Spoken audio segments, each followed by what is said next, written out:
An expert, an authority, a connoisseur, a specialist, a professional, a knowledge king, a rock and roll sports talker. Coons Ford of Security Boulevard is proud to present The Sports Maven with Bruce Posner, a no-holds-barred look at the sports world. Now, here's Bruce Posner, The Sports Maven. Good morning, sports fans. Bruce is away from the microphone this Saturday morning. This is Wayne Viner, along with Danny Cadu behind the glass. Mason Viner, to my left. How you doing this morning, Mason? Well, tired would be one word for it, and good would be another. Good and tired. That's a way to start the morning. Today, we are going to talk NFL. We got the Ravens. We're going to talk some Orioles rebuild, little Caps news, of course, some Maryland stuff. Later in the show, we have sports architect Eric Einhorn joining us from BallParchitecture.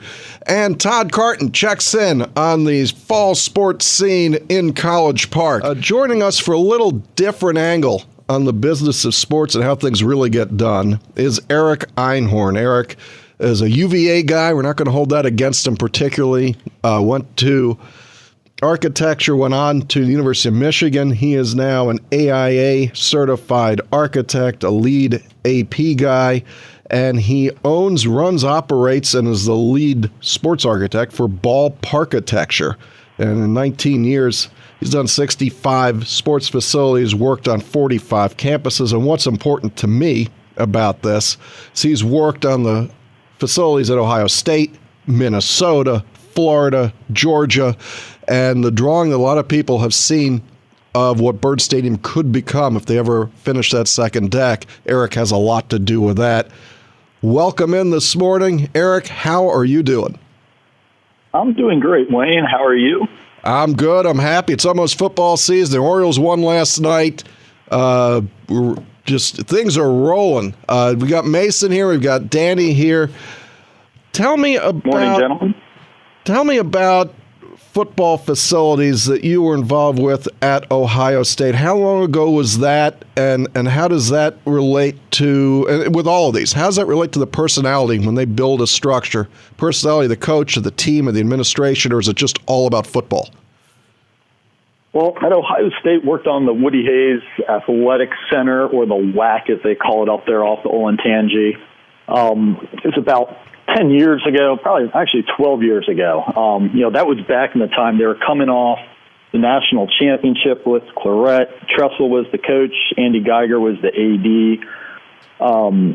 Centers, especially where the kind of the operations center, they really reflect the coach's philosophy. And there tends to be two types of coaches I see that I deal with. There's the CEO guy, the guy that wants to be at the end of the hall. He's the last one the athletes see when they're coming through, whether it's day-to-day or through recruiting. Or there's the guy that just wants to be at the center. He wants to see you when you first come in, when you're leaving. All his staff coming in and out have to flow through him. And, as with, probably most teams, when you're building these things around a guy, you change philosophies when you hire a new guy when things aren't going well with the old guy, so the centers have to change. So at Ohio State, Tressel, he was kind of the CEO guy. He wanted his office at the end of the hall. And that was sort of similar to the guy they got now, Urban Meyer. And when Urban, at University of Florida, and their center was designed that way. And I was brought in by Jeremy Foley to take a look at their center when this was a couple of years ago when Jim McElwain was hired. And, his tenure didn't last as long, but he's that guy. He's the opposite. He's not the CEO guy. He's the guy who wants to see everybody. He wants to see all the recruits as soon as they get there, all the players when they're coming in the meetings. And you rework these things, and they tend to happen every 5 to 10 years as staffs change over. For Georgia, we've spoken at length. You've been in there. You're looking at a different way. They sort of mesh recruiting with this building, and they're looking at a lot of the new technologies that you can make recruits feel at home. Give us a little bit of insight onto what's the cutting edge building philosophy for convincing recruits that whatever school this is the place for you. Again, looking at that, the University of Georgia doing a study for them for their Bucksmere complex, and really took some of that stuff I learned, applied it at the University of Minnesota to the Athletes Village that just opened earlier this year. And using technology to transform the spaces, to really tailor them to whatever recruit and whatever sport's coming in. So when you enter their lobby, there's these large angled walls with projectors on the ceiling that transform the space. They tailor it. It's just having your tech guy, press his keys, turn on the program to make it all about Minnesota hockey or Minnesota women's basketball or Minnesota football. When you've got a particular targeted recruit coming into the facility that day. And the ability to do that versus, say, 10 years ago when all your environmental branding and graphics were somewhat static, and you had to choose how you wanted to tailor your space, if you wanted it to be towards everybody or you wanted to focus more on football, because as we know in most of collegiate athletics, football's king. That's a sport that brings in the revenue that really funds the rest of the programs. But now, with video and just the technologies available, it's amazing what you can do, and you can turn a space over in just seconds. Well, when you're talking now about how everything's changed over the past 10 years with the technology boom, what is the athletic department's view on how to use technology? Do they have one, or do you bring that as the consultant? As a design consultant, it's bringing my experience from other places and seeing the trends that are happening. But also with college sports, a lot of it, some of it gets pushed down from the teams where they go visit. They see what their competitors are doing in the conference, and everyone wants that shiny new toy and wants to outdo the other guys. All right. How much money did Minnesota put into this? So the Athletes Village is turned out to be approximately $166 million. And that's for a new indoor football practice facility, a new football operations center, a basketball development center, a nutrition center, an academic center, and a leadership center. And that's sort of comparable in price tag to what the University of Maryland's doing right now with the Cole Fieldhouse project. That's being phased out over several years, where that started at about $155 million price tag. I heard that's probably jumping. It's going to be about $200 million, I think, when it's all done. Don't hold me to those numbers, but you're fairly accurate. So when Minnesota built that, was it a phased project, or did they pay for it all at once, or how does that aspect of it work? So they paid for it all at once. Minnesota's facilities, had fallen behind a lot of the Big Ten. They hadn't built much as far as practice and training facilities in a while. They had what I believe was the first indoor football practice facility in the Big Ten, which was built when Lou Holtz was there. Yeah, but they're Minnesota. They called it the Taj Mahal. They need that. I think they need it. Yeah.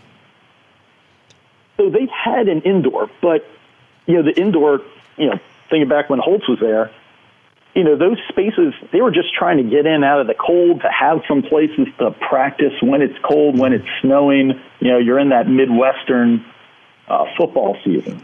And, what's changed since then is building these facilities bigger and wider. So you have the ability, you can play a game there, you can perform all your kicks. They used to, these sheds, as they used to be, were, a little bit below 65 feet, maybe about 50 feet in clearance, and in there you can pretty much just pass. Now, over the last 5-10 years, there are trends where they're getting up to be 65 feet in clearance, where you can have you can do field goals, and now looking at a lot of schools are pushing it up to 85 feet plus so that you can punt. And basically it's like a little dome stadium that you can, without the seating. And you could play a full game in there. Minnesota's got lighting where you could have a broadcast game in there. And they want to simulate as much of game day as possible within these facilities. So you talked about how Minnesota wanted that indoor practice facility because it was cold. How does the weather affect what you're looking at as an architect or what the school wants?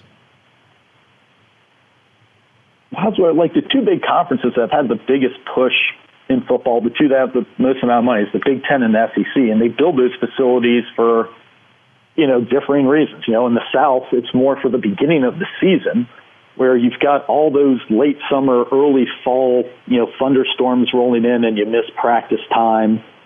And you're dealing with a lot of HVAC loads, potentially just to get it conditioned to a place where it's, it doesn't have to be pristine. You're not living in there for the athletes, but, you want to have some relief from the weather outside. Where, in the Big Ten, it's more for towards the end of the season, where the weather, the grounds, you don't really have the grass outside because it's all dirt from the practice fields from the course of the season and the weather. It's hard to grow at that time of year, and you have snow, and it's the ability to kind of guarantee practice and regulate times. It's efficient. They also, these facilities, they get used for more than just practice. Other teams at the university tend to utilize these facilities for their practice. They use them as revenue-generating spaces on game day. They hold tailgates for special alumni groups. So they really expand more than just for the football practice aspect. Well, when you were talking about barns to walk through, I walked through the Nebraska football practice facility with you, and I take it that was more of your early design, not yours, but an early design of just doing enough that you could play football and have a practice inside. So things have changed dramatically, and we want to have Eric back on Terp Talk because he's been on the field at the new Cole Fieldhouse, and he helped with the stadium design of what is now Maryland Stadium. So, Eric, we're going to have to move on for today. Thank you for joining us. You can find Eric's firm, which is BallParchitecture, and if you're looking for Eric online or LinkedIn, Eric, how can somebody locate you? Well, you can find BallParchitecture at ballparchitecture.com, or spelled like it sounds, just with an architecture in the end. So BallParchitecture.com. Okay, there will be a quiz in the third segment. Country of origin. Right. And you were talking, as we go to break, you were talking about sketching us some stadium designs you're going to share with the Young Terps about the future of stadiums in the D.C. Baltimore metro area. Is that still on? Yeah, we'll be getting started with that coming up soon. That can be featured on where you can find Jordan and I's TalkRedskins.com, where we talk all about the Redskins. All right. Eric, thanks for being on. This is Coons Ford's Sports Maven this Saturday and every Saturday at 9.